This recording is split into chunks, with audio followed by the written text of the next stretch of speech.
ആനയിറങ്കൽ നിവാസികൾക്കിത് ചാകരക്കാലമാണ്. അണക്കെട്ടിലെ വെള്ളം കുറഞ്ഞതോടെ നിരവധി നാട്ടുകാരാണ് മീൻ പിടിക്കുന്നതിനായി ഡാമിലേക്ക് എത്തുന്നത്. ഏവർക്കും ആവശ്യത്തിന് ശേഖരിക്കാനുള്ള മത്സ്യസമ്പത്തും ഇവിടുണ്ട്.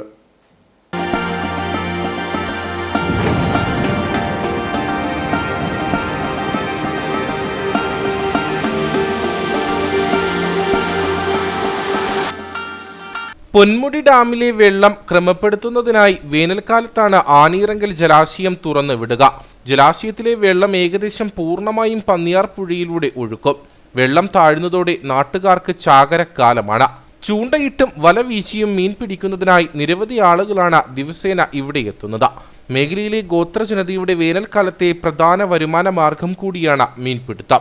ചൂണ്ടയിട്ട് കഴിഞ്ഞാൽ അതിന്റെ വ്യത്യാസങ്ങൾ വിരയുടെ വ്യത്യാസം, തേറ്റയുടെ വ്യത്യാസത്താൽ മീൻ കിട്ടുള്ളൂ.